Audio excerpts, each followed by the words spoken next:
Hello friends, आज हम कक्षा 10वीं की चैप्टर नंबर 2 पाटलिपुत्र वैभवों का ऑब्जेक्टिव क्वेश्चन आंसर करेंगे। तो आइए चलिए वीडियो को स्टार्ट करते हैं। इसमें हम आप लोगों को टोटल 35 क्वेश्चन कराएंगे जो परीक्षा की दृष्टि से बहुत ही इम्पोर्टेंट है। चलिए वीडियो शुरू करते हैं।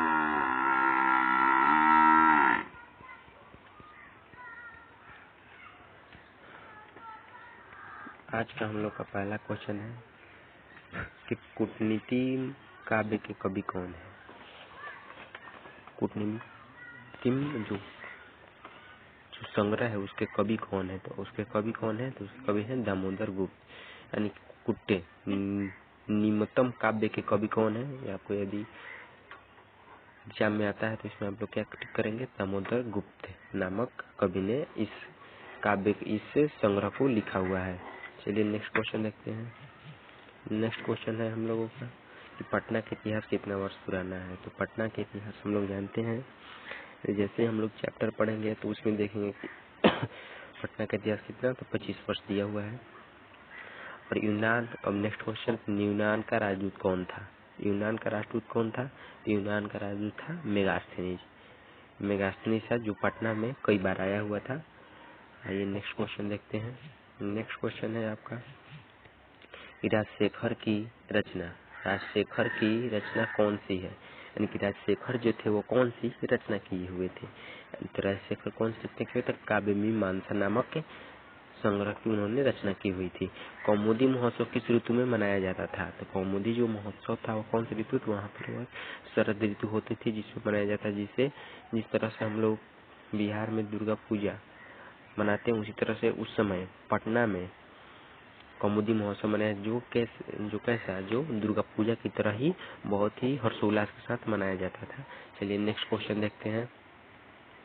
नेक्स्ट क्वेश्चन है कि पटना नगर की पालिका देवी कौन है। पटना नगर की पालिका देवी नॉर्मल है, सभी लोग जानते होंगे। पटना नगर की पालिका देवी कौन है, तो पटन देवी। कौमुदी महोत्सव किसके शासन काल में मनाया जाता है। यहाँ पर कौमुदी महोत्सव पटना में मनाया जाता था, लेकिन किसके काल में, तो यहाँ पर किसके, तो मौर्य, यहाँ पर गुप्त वंश, जो चंद्रगुप्त थे ना, चंद्रगुप्त वंश, उसी के काल में, उसी के समय में यहाँ पर मनाया जाता था। आइए नेक्स्ट क्वेश्चन देखते हैं। नेक्स्ट क्वेश्चन है आपका, नेक्स्ट क्वेश्चन है कि गुरु गोविंद सिंह का जन्म स्थान कहाँ है। तो गुरु गोविंद सिंह का जो जन्म स्थान है वो कहाँ है, तो पाटलिपुत्र, यानी कि पटना में ही गुरु गोविंद सिंह का जन्म स्थान हुआ था। और वहाँ के कौन थे, 10वें गुरु थे, 10वें शायद वहाँ के वो गुरु थे। परिभूत पुरंदरम स्थानम की संज्ञा किसे दी गई है, तो परिभूत पुरंदरम स्थानम की संख्या किसे दी गई है, तो पाटलिपुत्र नगर को दी गई है परिभूत पुरंदर स्थानम की संज्ञा। आइए नेक्स्ट क्वेश्चन देखते हैं। नेक्स्ट क्वेश्चन है आपका कि मेगास्थनी किसके समय में पटना आया था। तो मेगास्थनी किसके समय पटना आया था, मेगास्थनी चंद्रगुप्त मौर्य के समय, जब यहाँ का राजा जब चंद्रगुप्त मौर्य था उस समय यहाँ पर मेगास्थनी आया था, जिसने पाटलिपुत्र के बारे में एक किताब भी लिखी है जिसका वर्णन चैप्टर में किया गया है। आइए देखते हैं नेक्स्ट क्वेश्चन। नेक्स्ट क्वेश्चन है आपका कि पाटल पुष्पों की पुतलिका रचना के आधार पटना का कौन सा, यानी कि पाटल का अर्थ होता है क्या, गुलाब। पाटल का अर्थ होता है गुलाब, यानी कि पाटल पुष्पों की तालिका रचना के आधार पर पटना का कौन सा नाम है, तो पटना का नाम क्या हुआ था उस समय, पाटलिपुत्र। यहाँ पर पाटल पुष्प यानी कि पाटलिपुत्र। आइए नेक्स्ट क्वेश्चन देखते हैं। नेक्स्ट क्वेश्चन है आपका कि पाटलिपुत्र पटना के नाम से कब प्रसिद्ध हो गया। पाटलिपुत्र जो है पटना के नाम से कब प्रसिद्ध हुआ, तो ये जैसे कि समझिए कि मध्यकाल में मध्यकाल में जब यहाँ पर राजा का शासन था तब ये जो पटना था वो पाटलिपुत्र के नाम से मध्यकाल में बहुत ही ज्यादा प्रसिद्ध हुआ। पटना कहाँ बसा हुआ है, तो पटना कहाँ बसा हुआ है, पटना के किनारे हम लोग जानते हैं कि जो है गंगा नदी के तट पर, क्योंकि पटना में गंगा नदी बहती है, तो सिंपल सी बात है कि हम लोग समझ पाएंगे कि पटना जो है गंगा के तट पर बसा हुआ है। आइए नेक्स्ट क्वेश्चन देखते हैं। नेक्स्ट क्वेश्चन है आपका कि भगवान बुद्ध का आगमन किस नगर में बहुत बार था। भगवान बुद्ध जो है जिन्होंने अपने घर त्याग कर बोध के यानी गया में जाकर पीपल वृक्ष के नीचे ज्ञान जो अर्जित किया था, वो बहुत बार कहाँ पर आए हुए थे, तो बहुत बार पाटलिपुत्र यानी कि पटना में बहुत बार उनके समय जब आए थे तो पटना का नाम पाटलिपुत्र नहीं पटना था, बल्कि उसका नाम पाटलिग्राम था। ये नेक्स्ट क्वेश्चन देखते हैं। नेक्स्ट क्वेश्चन यह है कि किसके समय पाटलिपुत्र की रक्षा व्यवस्था और शोभा व्यवस्था अत्यंत उत्कृष्ट था। किसके समय में जब वहाँ का जो राजा था कौन था जिसके समय में पाटलिपुत्र की जो रक्षा व्यवस्था है वो अत्यंत उत्कृष्ट थी। तो वहाँ का जो चंद्रगुप्त मौर्य जब शासक था वहाँ का, तो वहाँ की जो रक्षा व्यवस्था थी बहुत ही अति उत्कृष्ट यानी कि बहुत ही अच्छी थी। वहाँ पर कोई किसी भी व्यक्ति को कोई दिक्कत नहीं थी, सभी लोग सुख शांति से अपना जीवन यापन कर रहे थे। ये नेक्स्ट क्वेश्चन देखते हैं। नेक्स्ट क्वेश्चन है आपका फूलों का अत्यधिक उत्पादन कहाँ होता था, यानी कि उस समय का फूलों का सबसे बड़ा उत्पादक जो जगह था वो कौन था, तो वो पाटलिपुत्र था, जहाँ की गुलाब का फूल सबसे ज्यादा उत्पादक होता था। गुलाब का फूल और अन्य फूल भी अधिक मात्रा में उगाए जाते थे, इसलिए वो फूलों का अत्यधिक उत्पादन कहाँ होता है। यदि आपको एग्जाम में आता है कि फूलों का अत्यधिक उत्पादन कहाँ होता है तो पाटलिपुत्र इसका करेक्ट आंसर है। नेक्स्ट क्वेश्चन देखते हैं। नेक्स्ट क्वेश्चन है आपका कि पटना किस राज्य की राजधानी है। तो पटना किस राज्य की राजधानी है, तो ये सिंपल बात है, पटना बिहार की राजधानी है, तो सभी लोग जानते हैं। पटना के उत्तर में कौन नदी बहती है, तो पटना के उत्तर में जब पटना गंगा के किनारे बसा हुआ है तो कौन सी नदी बहती होगी, तो पटना के उत्तर में कौन सी गंगा नदी बहती है। ये नेक्स्ट क्वेश्चन देखते हैं। नेक्स्ट क्वेश्चन है आपका, नेक्स्ट क्वेश्चन है कि एशिया जो यानी किस महादेश में हम लोग रहते हैं, तो हम लोग एशिया महादेश में रहते हैं। और एशिया महादेश का सबसे बड़ा पुल कौन से नदी पर बना है, तो जो गंगा नदी है वहाँ पर एशिया का सबसे बड़ा पुल बना है, महात्मा गांधी सेतु पुल बना है। चैप्टर में जैसे आप लोग पढ़िएगा तो वहाँ पर उसमें लिखा गया है कि एशिया का सबसे बड़ा पुल गंगा नदी पर गांधी सेतु बनाया गया है। अब यहाँ पर देखिए गोलघर कहाँ अवस्थित है, तो गोलघर हम लोग जानते हैं कि पटना में गोलघर अवस्थित है। ये एक भ्रमण के रूप से बहुत ही दार्शनिक स्थल भी है, जहाँ जाते हैं तो गोलघर को हम लोग देखते हैं। आइए नेक्स्ट क्वेश्चन देखते हैं।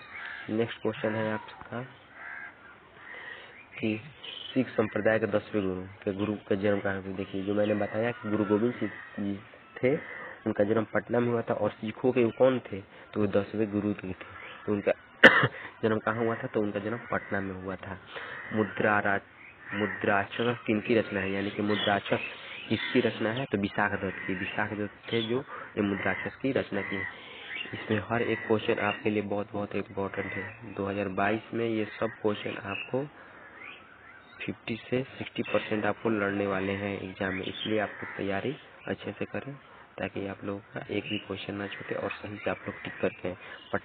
पटना का समृद्धार किस वंश के शासन काल में, यानी कि पटना का जो है सो कि अच्छी तरह से विकास किसके शासन काल में होता है, उसके साथ विकास जो है मौर्य वंश के शासन काल। जब मौर्य वंश यानी कि जब चंद्रगुप्त मौर्य थे उस समय जब उनका शासन था, उस समय क्या उनके नगर का विकास बहुत ही तेजी से हुआ और अच्छे से हुआ। समृद्ध यानी कि वो सभी तरह से अनाज सभी तरह से संपन्न था। वहाँ पर किसी भी चीज की दिक्कत वहाँ के लोगों को, यहाँ की जो प्रजा थी यहाँ की, किसी को भी दिक्कत नहीं होती थी।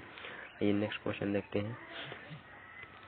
नेक्स्ट क्वेश्चन है आपका कि किस ने अपने संस्करण यानी कि अपनी आत्मकथा में पाटलिपुत्र की रक्षा व्यवस्था का सौराष्ट्र यानी कि किसने अपनी जैसे कि अपनी संस्मरण यानी कि आत्मकथा में पाटलिपुत्र की रक्षा शोभा व्यवस्था की वर्णन किया है, तो किसने किया है, तो मेघासनी जो पाटलिपुत्र का राजा चंद्रगुप्त मौर्य था, उसी समय मेघासनी आया हुआ था और उसी समय वहाँ की जो रक्षा व्यवस्था थी उसको उसने देखा और उसने अपनी जो संग्रह लिखा था उसमें इस पाटलिपुत्र का वर्णन किया था। नेक्स्ट क्वेश्चन है आपका पाटलिपुत्र नगर में क्या प्रसिद्ध है, तो पाटलिपुत्र नगर में ताजमहल तो हम जानते हैं कि यहाँ पर नहीं है, नहीं राजमहल है और एक है गोलघर। तो Golghar is the correct answer of this question, यानी कि गोलघर जो है इस क्वेश्चन का सही आंसर है क्योंकि पटना में ही गोलघर स्थित है। नेक्स्ट क्वेश्चन है आपका पटना शब्द की उत्पत्ति किस शब्द से हुई? देखिएगा ये बहुत ही इम्पोर्टेंट है, ये हर समय आता था आता है, पहले भी बहुत बार ये आ चुका है, इस बार भी आने की संभावना है। यानी कि पटना शब्द की उत्पत्ति जो है किस शब्द से हुई है? तो पटना की उत्पत्ति पतनमिति नामक शब्द है। जो आप लोग चैप्टर पढ़िएगा तो उसमें देखिएगा कि वहाँ पर लिखा हुआ है कि पतनमिति शब्द से ही पटना का जो नया नाम है वो निकल कर आया है। यानी कि आप लोग याद कर लीजिए कि पटना शब्द की उत्पत्ति कहाँ से हुई है? तो पतन नामक शब्द से हुई थी। किसने कहा कि पाटलिग्राम महानगर होगा? तो जो यहाँ पर हमने आप लोग को बताया ना कि बुद्ध भगवान जो थे, बुद्ध जो शिक्षा प्राप्त कर रहे थे गया में, वो कई बार पटना में आए हुए थे। तो उन्हीं उसके समय ही क्या था? तो उनके समय ही पाटलिग्राम नाम था पाटलिपुत्र का, यानी कि पटना का नाम पाटलिग्राम था उनके समय में। नेक्स्ट क्वेश्चन आपका है पाटलिग्राम भविष्य में किस नाम से विख्यात हुआ था? पाटलिग्राम जो है जैसे कि पाटलिपुत्र के रूप में विकसित हुआ। पहले पाटलिपुत्र था पहले पाटलिग्राम था, सॉरी, पाटलिग्राम के बाद जो है क्या पाटलिपुत्र वाला। पाटलिपुत्र के बाद क्या बना था?